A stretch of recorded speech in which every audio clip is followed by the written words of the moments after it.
కొంతమంది ఇదే బాధ ఎప్పుడు, ఏమండి మా బంధువులందరూ మమ్మల్ని శపిస్తారు, నువ్వు అలా అయిపోతావు ఇలా అయిపోతావు, మట్టి కొట్టుకుపోతావు అన్నారండి. నిన్నే నిద్ర పట్టట్లేదండి. నిద్ర పట్టకపోవడానికి ఏముందమ్మా, వాళ్ళ దగ్గర అంతకన్నా గొప్ప మాటలు ఏం ఆశిస్తావు నువ్వు?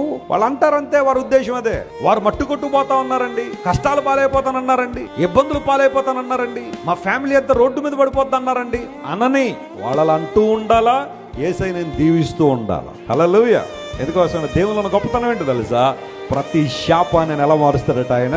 దీవెనగా మారుస్తాడు. That's what I believe every time. నేను ఎప్పుడు అదే నమ్ముతా. నా దేవుడు మనుషులకు ప్రతి వ్యర్థమైన మాటను నా జీవితంలోకి ఎలా టర్న్ చేస్తాడు? ఆయన దీవెనగా మారుస్తాడు. వారు శపించుచున్నారు గాని నువ్వు నన్ను ఏం చేస్తున్నావు ప్రభువా?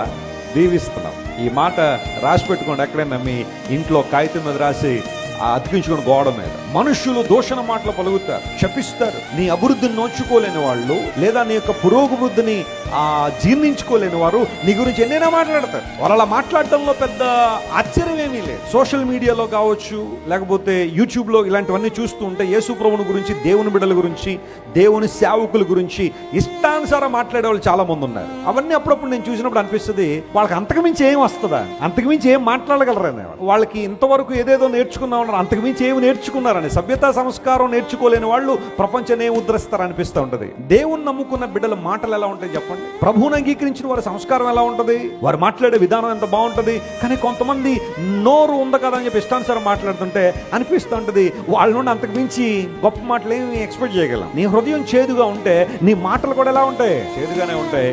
నీ హృదయం పవిత్రంగా ఉంటే నువ్వు మాట్లాడే మాటలు కూడా. సో చేదని నీళ్ళు ఒక వ్యక్తి దగ్గర నుండి వస్తున్నాయంటే అందులో మనం కంగారు పడటం లేదు. హృదయం అంతా కూడా వాళ్ళది అలాగే ఉంది.